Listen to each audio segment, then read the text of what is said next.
Hello, I'm the X-Toycat, and welcome back to an episode of my Minecraft Xbox Update Adventures Let's Play. This is a Let's Play where we're playing through the various updates that have come out for Minecraft on the console, building stuff, killing stuff, and of course, destroying stuff. And in today's episode, what I wanted to do is actually talk about some amazing news that happened, actually off this, while I was streaming on Saturday, I think it was, because during that stream, it was preparing for a race to the Elytra. If you don't know, this world has no end portal on it, because I didn't at first, because basically, when I started this world, strongholds existed, but they didn't generate end portals yet, which means I have my one stronghold per world, like you're meant to be able to get, and then that's all I have access to as far as, strongholds go. And it's kind of a bummer, because actually, let me show you, just in case you're like, how do you have a stronghold without an end portal? Because the way this happened is that, again, back when, TU45 first came out, the fact that you'd have a stronghold at all was kind of mind-blowing, so I was like, yeah, let's go ahead, let's go and find one, and I was super pumped that I found one, but then, as it came out in TU7, they added the end portal, and if you had a new stronghold after that, you could get your end portal, but if you have an old one like me, it's just a big collection of stone bricks and stuff like that, which again was like kind of cool at first because you can have mossy stone brick, or you could have it before it used to be rare. But yeah, that was kind of the coolness behind what was going on here. So yeah, basically I started this world before TU7 came out, or TU9, whichever one added the end portals, and basically as a result of that, my stronghold has no end portals. However, I was really excited recently because I thought that maybe if I went outside the map and because I expanded it to a medium-sized world, maybe I could use eye fenders, which I crafted a whole bunch of just in case.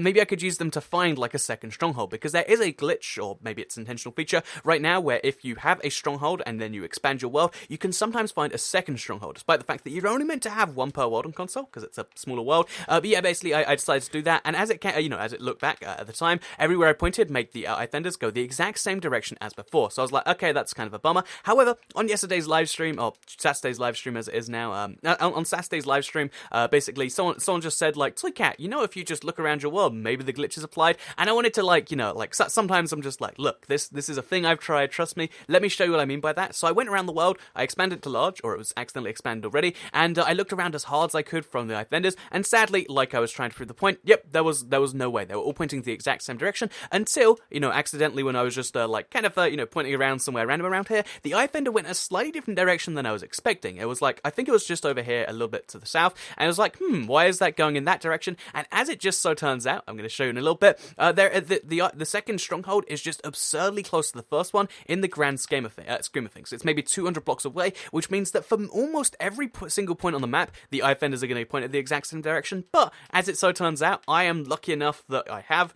one that, if you go to a certain direction from, I can actually find that second stronghold. So boom, in the rarest way possible, and in the hardest to find way possible, I do have a second stronghold in my world, and I would recommend, if anyone out there is in a similar situation, because I know a lot of people, been watching for a really long time, maybe since TU5, TU7, or maybe you just have a stronghold you don't like and you want a second one, even if it seems like you don't have one, it's always worth giving it another try, and since, you've got access, ender pearls have no use anyway, because that's the whole thing, you might as well give it a try, because you might get lucky just like me. So yeah, let me show you the exact point where it starts to go this way. I think it's over here. Look at that. They start going in that direction, instead of the old one to the old stronghold, which is really exciting to me. Let's grab the eye fender back. I've got to make sure I don't use too many of these, because I think it's like 10 or 11. But yeah, basically, it started going that way, and that got me really curious. And I was like, there's no way this is true. There's no way this is happening right now on stream. But what do you know? It did happen live on stream, and just over here, in this extreme hill somewhere, there is a stronghold buried down below, which is pretty darn cool. And in fact, I actually I dug down a tunnel to where the library is, and eventually, after maybe like 20 minutes of searching, because it's a really complex stronghold, I did find myself the end portal, and let me show you that right now, because I finally have one. The super rare structure, which gives me access to enderman, gives me access to endstone, endbrick, all these things that everyone else just has, and that I, just be like, oh yeah, it's sad I don't have those. Guess what? I have one now, and as of the next update, I could go in now, but I'll wait until the next update. As of the next update, I'm going to be able to go in. So actually, let's break this thing too. Like, spawners are cool, but I really don't need that many silverfish, so let's just accept that. But yeah, basically, as of the next update, I'm going to be able to go to the end, and I figured just planning to prepare for that, I'd place all the IF enders but one, just so you can, see that, look, it is a real thing. And yeah, this is one of those just amazing little facts that, like, I haven't even prepared for Elytra. I really assumed it wouldn't happen. People kept saying, like, oh, maybe the glitch will do that. But again, I tested it, and as it just so turned out, it was a very just unfortunate or fortunate placement. That means that as of the next episode you'll see of this Let's Play, I'll be going in there, and I'll be going to find me some Elytras. So that's so exciting for me. You have no idea. Again, this is a world I put so much time and effort into, and I was willing to just, accept there was no Elytra, and now I actually get to have one, and that's a cool little thing. Oh, also cool thing about this stronghold is it intersects with an abandoned mineshaft for some bizarre reason. So as you can see, like this over here goes straight into, I believe what's up here is a mineshaft. Yeah, it's a really bizarre place, but that also means I can have more rail, which as you're all probably aware, I have the metro system, which kind of needs those. So yeah, I'm going to explore this at some point, see what. Oh wait, I got thorns too, which is pretty cool. There's probably lots of cool stuff to be found around here, like the chance of getting like Frostwalker, I think it's called. The good one. If you think about it, Depth Strider and Frostwalker have pretty similar achievement names. Pretty similar enchantment names. But yeah, basically, I've got some chance of finding some stuff around here. I'd like to explore it at some point, and apparently it goes into a ravine. Oh my god. Okay, so. Just for the record, if you watch your Seed Sunday, you know that finding a stronghold or in a ravine or a stronghold in the mineshaft together is pretty cool. But finding all three together, that's extra cool in my opinion. So yeah, I think that means we'll have some cave spider spawners too, if that's a thing we're looking for. I don't think it actually is, but that's kind of nice. And yeah, I look forward to exploring this at some point, maybe after the update, because right now, we got bigger things to focus on. We've got to be, kind of ready for the, I guess really we should have some leech towers. We've got to be ready for all that sort of stuff. We've got to, craft all the things we need. And that's why today I just want to kind of show you where the stronghold is, so you can believe that it's a real thing. Because otherwise, if I just say, oh yeah, it just so happened that randomly there was this stronghold, it's going to seem like a bit of a weird thing. But yeah, this did naturally generate before, into a mineshaft, into whatever, which is, set of cool coincidences I'm not sure I could come up with. And I'm pretty darn happy with that. So yeah, as well as, just setting up my end portal here, which, again, one more IF ender and that's done. I also set up a nether portal here, just so I could easily have access to my end if I need to, and just to show you how, because now the world's large, just show you how small the distance is between the portals. This is one of those things I do quite like about having a large world size on Minecraft console. Like, I always advocate for classic, but eventually you want to expand, and once you do that, the distance between your portals, it's like 1 to 8 blocks, so the distance between this, bear in mind this is like to the south and outside of my Let's Play world, or, the old Let's Play world, and then all the way to the north where the gold farm ends. Let me show you how short a distance that is on the other, because it's pretty cool, right? So, yeah, bear in mind, in the overworld, that's maybe 1,000 blocks. We're talking like, I'd start doing that now, and then sometime near the end of the episode, or like, halfway through, I'd be finished. However, when I go this way, please don't knock me into fire. I'm going to kill the ghost first. It's time we get some revenge. Okay, perfect. But yeah, so okay, this is halfway there. Now I'm at where the house was, where I started this episode, and then with just another little bit of running, and then going up a hill, I am at the portal, or you can see the portal from over here, I should say. It's just up there. Okay, wait, you can't probably see it. It's just up there. There is the portal, and after that, I have crossed the entire world. So I'm going to place... this is really dangerous. Like, at some point, I'm going to fall in lava, and it's going to suck. But yeah, just like that, I have access from the gold farm, all the way on one side, to the thing on the other side. And then I think I also have access to the, the TU31 side of the world, where, where I built the battle lobby and stuff like that. In fact, should I go and try and find that portal from all of this place? Because I am very curious about that, actually. So if the portal was to the left there, that means that somewhere, probably in that direction, I'm actually going to find a portal which should be... Yeah, okay, let's do that right now. I'm actually curious enough to find where that is, because the T31 world is something a lot of people have asked to see. I think it was in, Q&A Saturday this week, actually, where someone's like, oh yeah, I'd like to just give that a quick browse. And I think since this is like the last episode before a giant change, it's called the TU46 Let's Play, or I think that's the title or whatever, it's going to be the TU40... No, it's called the TU45 Let's Play, sorry.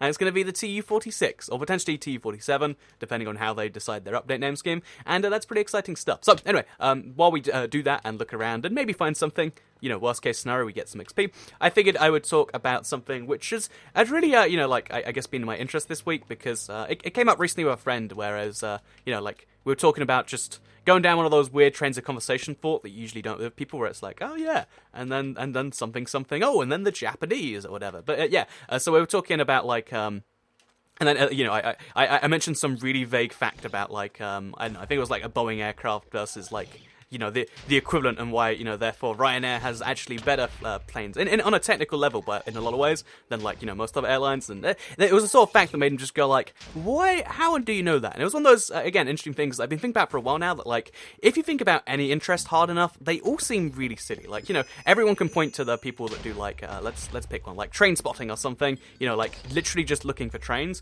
You can look at that and you can say, well, that's kind of ridiculous. But what actually makes it ridiculous? And I think I might, oh, geez, I'm gonna die if I don't get out there. How about we just we get some saturation going and we focus on what I'm saying about the trains? Because everyone can kind of look at that and say, yeah, that's kind of a little silly, right? But there's nothing that makes it inherently silly. It's just there are certain things which I guess to the majority of us kind of just sound a little out there. Oh, for the record, that's where my portal was meant to be. I think I must have reset my end since then, because my portal was definitely right over here. So I don't know why it's not here. I really don't, but I guess that's a thing. So yeah, this is where the portal would be, and where I would take you back to the old Let's Play world. Maybe it's because I expanded the what do you call it? I expanded the world accidentally. Slash, not really accidentally, but kind of accidentally, I guess. Maybe because of that, it's yeah.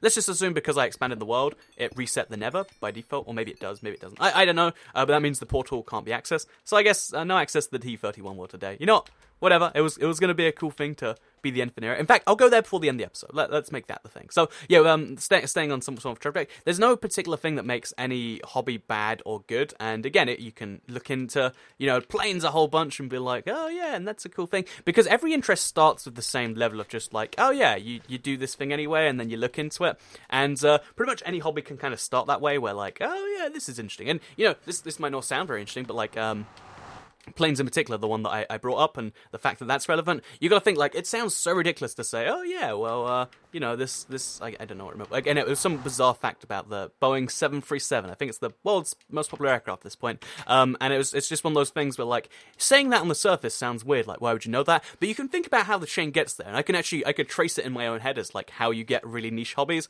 because I flew a lot last year, or 2015. No, actually this year as well. But I flew a lot in the last half of last year and all of this year, and I fly with budget airlines, right? Yeah, if I'm spending like £25 to fly somewhere, that's a pretty expensive flight, by European low budget standards. So yeah, that's something I did a lot this year, and as a result of that, I get curious as to why sometimes flights are really, really cheap, and why sometimes they're like, they're cheap, but like still pretty expensive. Like, if you don't know, so in Europe, here's some very specific advice. Like, if you fly from London to, let's make up a destination, like, I think like what's it called? Like the capital of Moldova, Chinsau. It costs, even with like a low budget airline, you're still spending at least like £80-90. But yeah, if you want to go to Copenhagen from London, again that's London Luton technically, it's £6. It's literally £6 most of the year. It's like £3 to go to Strasbourg for some reason. There's lots of like ridiculous flights, and then you get curious. It's like, why are some flights like cheap, but they're actually £80? And why are some flights cheap, but they're £3? And it's cheaper than like your bus fare to get there. So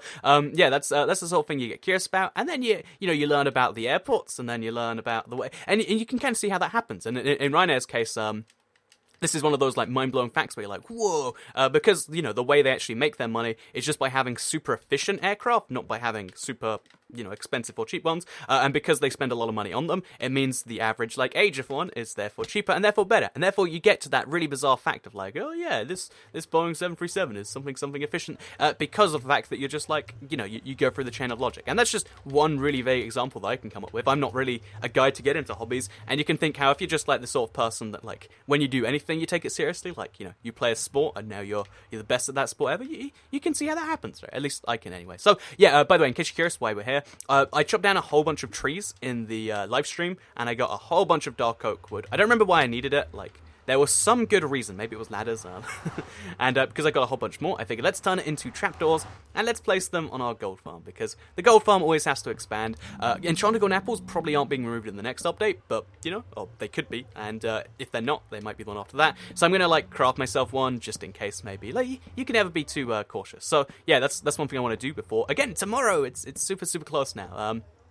So yeah, first thing I wanted to talk about was like weird hobbies, and how like if you look at any hobby, even if you think of a really normal one, like if you're into watching football, think about how bizarre that is on like an objective level, where you're just like, oh yeah, so I really like this team who is from this area. Is it your local area? Oh no, actually, in the UK people don't support football teams from their area, at least as far as I can tell.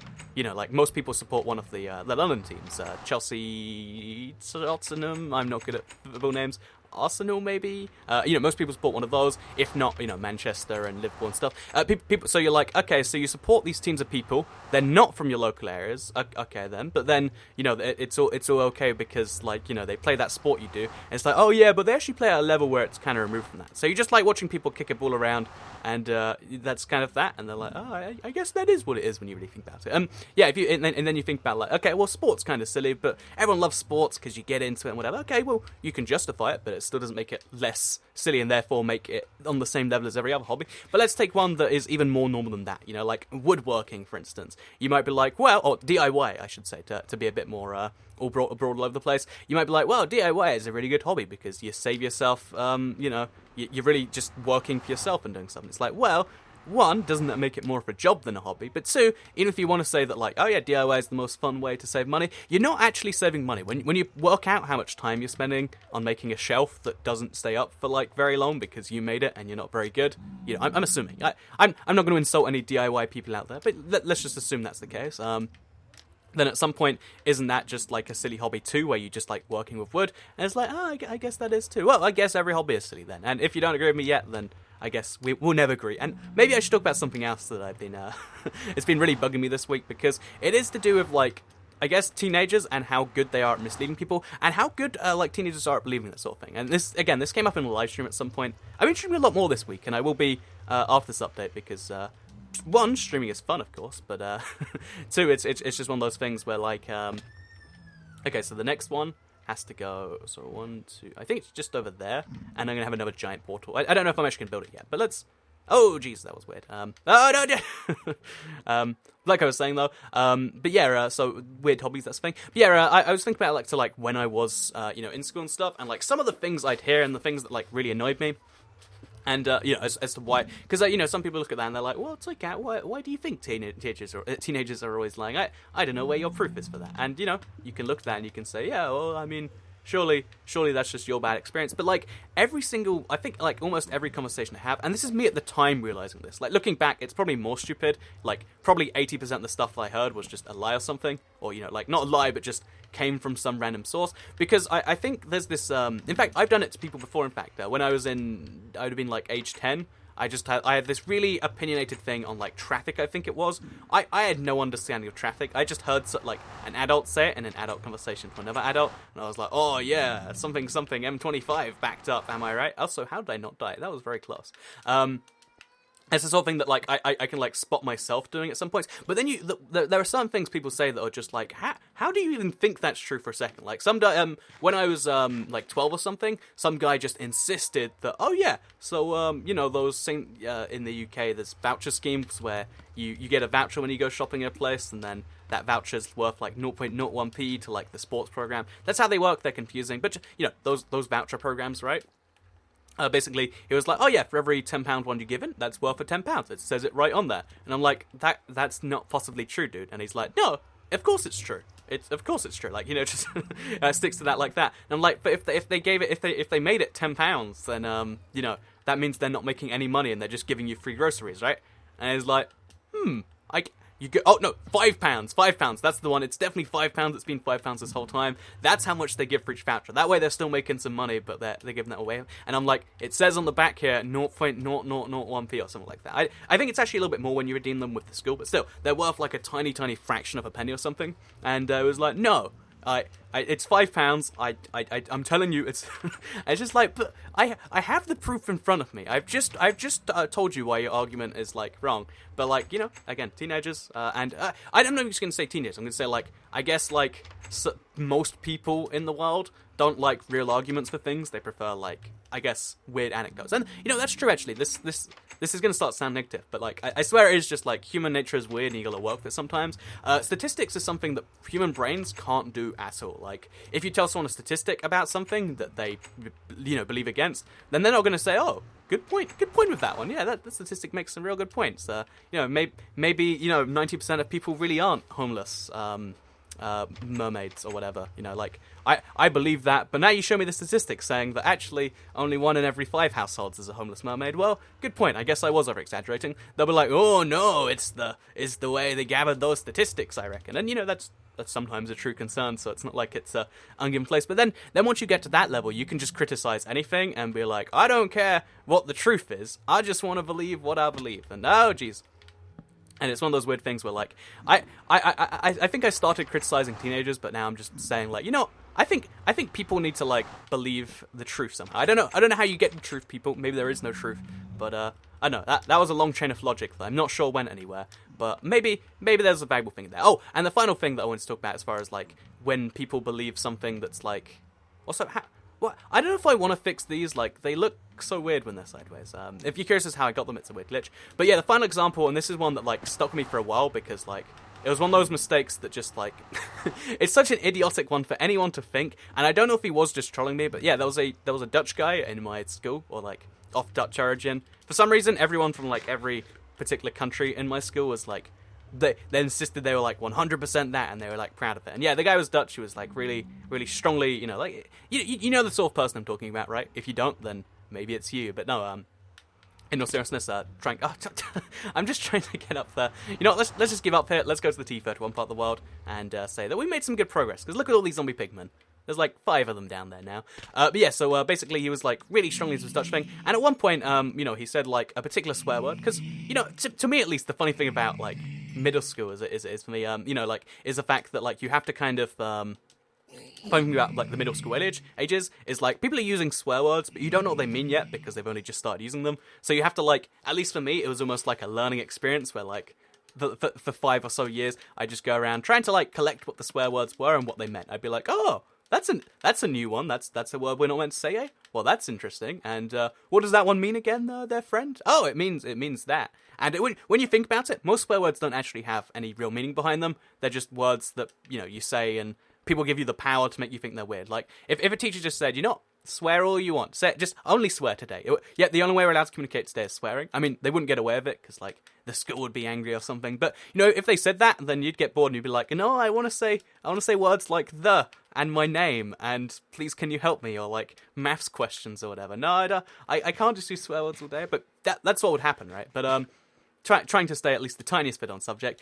Basically, one of the kids, it was Dutch. Again, it's not really too relevant to the story, but for some reason in my head it is. And I asked him like what a particular one meant, and he said milk. And you think about any of the words right now and think about how little sense it makes for any of them to mean milk. But I was like, oh, I guess that must be milk. And it wasn't for like so many years afterwards. I like literally like maybe like 14, 15 or something. I was like, oh, he was either lying or he just made that up on the spot. And yeah, that's why I'm bitter. That's why I think that teenagers lie a whole bunch. Anyway, so the TU45 part of the world, I started this when the first. So this is when I had to expand the world, go to the 1. This part of the world didn't exist before, and I came here when the update came out to get the new biomes. And it's kind of like a good analogy to where we're going to stay. I'm going to be able to go to the end for the first time in this world next time, and I'm just so pumped about that. And it's kind of like the way I was when I first came here and built this. So if you just want to see all the builds and relive some nostalgia, there is my. I think it's a church, but it's a church to money. I guess you call that a bank, don't you? Then we got like a windmill and a nice wheat farm. We got my 2 houses because I was luxurious and I got a second one. And then we got the NPC villager apartment complex. I don't think I ever actually put the villagers in this place. Yep, that's something I never did. And then finally, we've got the battle lobby. So a lot of people think it's 100% finished. Honestly, it's only finished to like my standards. Like it's you can look at it and it looks like one. But look at this. I built the battle lobby, but in Minecraft. Do you like it? In fact, let's show you in the daytime. It looks a bit better then. Because you know you never get to play battle at night, sadly. Oh, actually, I think Invasion is played at night. But yes, so let's go to sleep. Let's show you it, and just in case, because there's a lot of questions that like I get asked one time, and it's like I don't know why I'm getting only one question about this very specific thing. But every now and then, you know, like 50,000 people, not actually, but will ask me about something, and I'll be like, you know what, let's go ahead and do this. And in this case, I think, you know, the battle lobby. Sorry, one sec. Does anyone else ever have that thing where like they just have to pause for a few seconds and like there's some weird. It's not even like a noise. It's like almost like a hiccup, but like in reverse. I don't know. Maybe I'm not making any sense. But yeah, this is my battle lobby. As you can see, it's not finished from the back. The buildings are kind of 2D and hollow, so there's no library in there. There's no sword puzzles. I didn't do the redstone and stuff, but yeah, you can see if you look around. This is the battle lobby for the most part. We got a lot of bizarre details locked down, and I was really happy with the way this turned out in the end. It took a lot of like building and live streams and stuff, but yeah, it was a pretty fun thing. And just in case you wanted to see it, here it is. So before we go, I do want to just hop through the Nether portal. Oh, there it is, and I want to see where that does end up, so we can know for sure in the future. And yeah, before we end today's episode, I just wanted to say 270 whatever episodes. It's pretty cool. And next episode, we're doing something cool and new, and I know the end is going to be cool for, you know, it's exciting for everyone else too, but for me this means I can have endstone for once, and, you know, endstone's such a silly block you might not think you need, but it's nice to have. It means I can make videos in this world that require endstone. I don't have to just have to be like, oh yeah, not happening. Okay, so this is where the portal is now. I have no idea where this is in comparison to the rest of the world. But it is a new placement, I guess. So, oh, I think I just almost broke my portal. So yeah, okay, we're over here. Does anyone recognize anything? Can we get some help around here? Maybe a map? Maybe I should just craft a map so I know my way around the Nether. Oh, yeah, what I'll do is I'll make, like... No, I don't want to do it because I reset the Nether too much, but I'd make... Okay, cool idea for you listening right now. Make, like, a underground, like a tunnel system so no ghosts can get in, and have a map of the Nether inside each item frame. So that way you always know where you are in relation to the rest. But yeah, I have literally no idea where I am right now in the Nether. Ooh. What a cool jump. So anyway, that's everything for today. I'm really excited about next week and the new adventures and excitement it brings. Hopefully, not next, well, it's next week's Let's Play, but it's tomorrow or the day after, whatever, as you watch this video. Like the video if you did like it, because it helps out the channel and lets know you do like the Let's Play. Share if you really likes it, and subscribe if you're new around here, because I make videos like this one every single day on my channel, and if you subscribe, you'll see them daily on your homepage. Thank you all very much for watching, and I guess I'll see you all, next time. Goodbye.